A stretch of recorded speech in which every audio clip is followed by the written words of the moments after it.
देखिए, ये हक की लड़ाई है।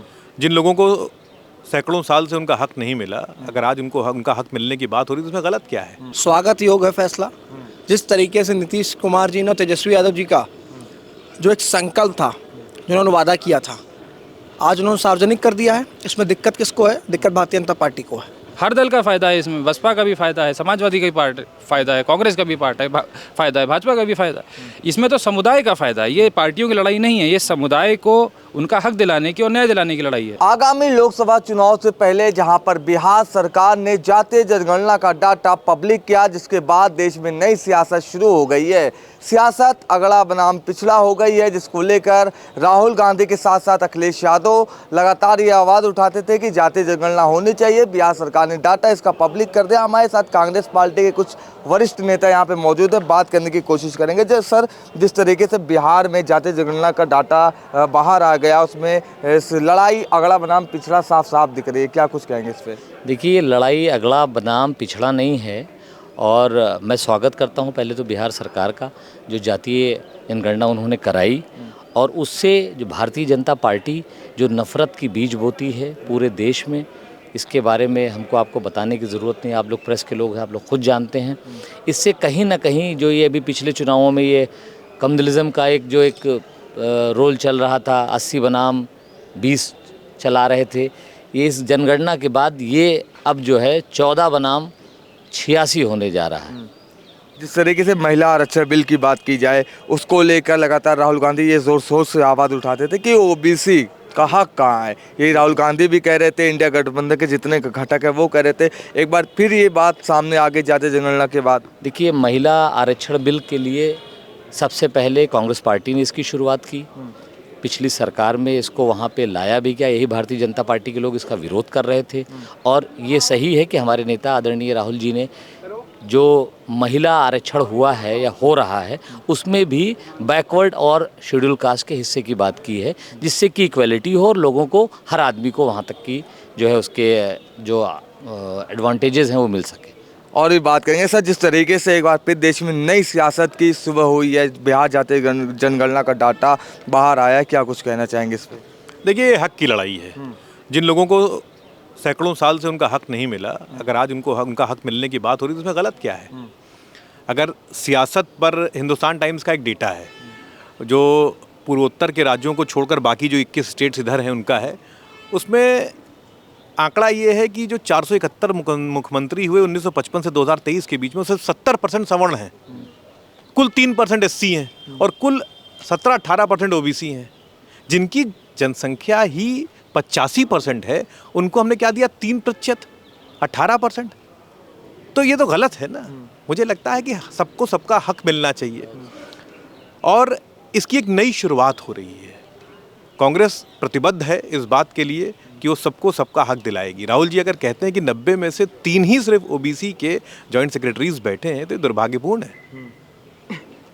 तो ये इन बातों को करने का वक्त आ गया, उनको उठाने का वक्त आ गया। तो क्या लोकसभा चुनाव से पहले ये बात जोर शोर से उठनी चाहिए? आपका कहने का मतलब ये है ना, हम लोकसभा में चुनाव बात में नहीं उठा रहे हैं। हम तो सालों से इस बात को उठा रहे हैं। हम तो हमेशा कह रहे हैं कि जिसका जो हक है उनको दिया जाए। महिला आरक्षण की बात आज से कर रहे हैं, राजीव गांधी जी के समय से कर रहे हैं। राजीव गांधी जी ने पहली बार उठाई कि स्थानीय निकायों में महिलाओं को आरक्षण दिया जाए। तो महिलाओं को आरक्षण, वंचितों को, दलितों को, शोषितों को, हम तो हमेशा इस हक की आवाज़, इस लड़ाई लड़ते रहे हैं। तो ये आज की लड़ाई नहीं है और ये तब तक पूरी नहीं होगी जब तक हम हक दिला नहीं लेंगे। तो उत्तर प्रदेश की अगर बात की जाए, बड़ा राज्य उत्तर प्रदेश है और दिल्ली का रास्ता उत्तर प्रदेश से होकर जाता है। उत्तर प्रदेश में इसके लिए कब से आवाज़ आप लोग उठाने जा रहे हैं, कांग्रेस पार्टी जो कार्यकर्ता है, जो नेता है? देखिए, ऐसा है कि हमारा जो शीर्ष नेतृत्व है, राहुल गांधी जी के नेतृत्व में लगातार ये बात उठा रहा है, तो हम तो उसी विचारधारा को फॉलो करते हैं ना। हम लोग तो रोज़ इस बात को उठा रहे हैं कि सबको सबका हक मिलना चाहिए। लोकसभा चुनाव से पहले बिहार सरकार ने जातीय जनगणना का डाटा पब्लिक कर दिया है, क्या कुछ कहना चाहेंगे? स्वागत योग है फैसला। जिस तरीके से नीतीश कुमार जी ने तेजस्वी यादव जी का जो एक संकल्प था, जो उन्होंने वादा किया था, आज उन्होंने सार्वजनिक कर दिया है। इसमें दिक्कत किसको है? दिक्कत भारतीय जनता पार्टी को है, कि जो अपने वादे से हमेशा मुकरी है, मुकरती रहेगी। उन्होंने कहा था 2021 में जनगणना कराएंगे, लेकिन अभी तक 2023 है, 24 आने वाला, अभी तक कोई जनगणना नहीं हुई। इन्होंने एक शगुफा फोंका था कि महिला आरक्षण कानून तो बना दिया लेकिन लागू नहीं कर सकते।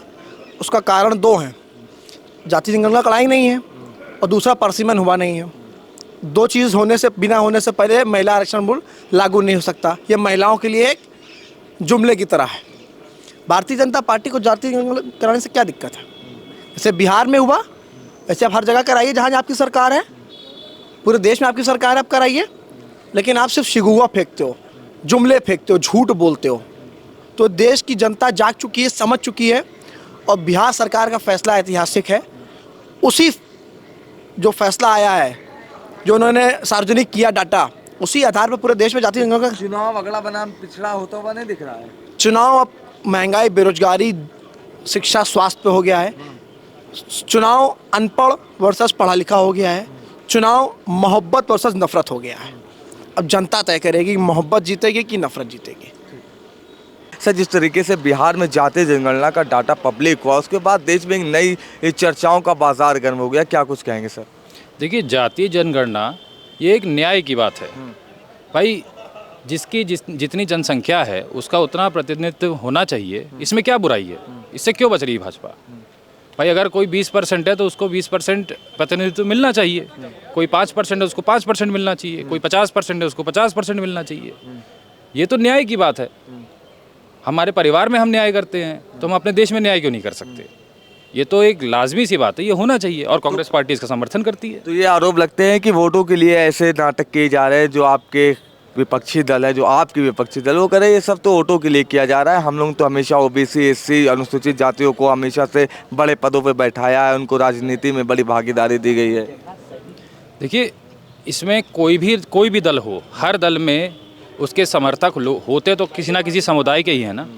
अगर उन समुदाय को उनकी जातीय जनगणना के हिसाब से बराबर की हिस्सेदारी मिल रही है तो सब दलों का फ़ायदा है। हर दल का फ़ायदा है इसमें। बसपा का भी फ़ायदा है, समाजवादी का भी फ़ायदा है, कांग्रेस का भी फ़ायदा है, भाजपा का भी फ़ायदा है। इसमें तो समुदाय का फ़ायदा है। ये पार्टियों की लड़ाई नहीं है, ये समुदाय को उनका हक दिलाने की और न्याय दिलाने की लड़ाई है। तो यूपी के लिए आप लोग कब से सड़कों पे आएंगे जातीय जनगणना की आवाज़ बुलंद करने के लिए? देखिए, जातीय जनगणना की आवाज़ माननीय राहुल गांधी जी ने उठाई है और बहुत समय से हम लोग इस आंदोलन में लगे हुए हैं, उठा रहे हैं इस आवाज़ को और अब और मजबूती से उठाएंगे। तो ये थे हमारे साथ कांग्रेस पार्टी के तमाम सारे वो वरिष्ठ नेता, जिनका साफ मानना है कि राहुल गांधी हमेशा से जातीय जनगणना के समर्थन में थे, लेकिन 2024 लोकसभा चुनाव से पहले बिहार सरकार ने जो डाटा पब्लिक किया है वो नई चर्चाओं का बाजार गर्म कर दिया है। और सियासी गलियारों में ज़ोर शोर से ये चर्चा है कि बिहार का जो जातीय जनगणना का जो रिपोर्ट कार्ड है वो कहीं ना कहीं आगामी लोकसभा चुनाव के ऊपर प्रभाव न डाल सके, जिसको लेकर राहुल गांधी, अखिलेश यादव, जो विपक्ष इंडिया के जो तमाम सारे घटक हैं, वो पूरी तरीके से इस मुद्दे को भुनाने की कोशिश कर रहे हैं और देश में चुनाव अगड़ा बनाम पिछड़ा होता हुआ साफ साफ दिखाई देने लगा है। लखनऊ से कैमरा पर्सन आयुष सोनी के साथ इरफान रिजवी, द लीडर हिंदी।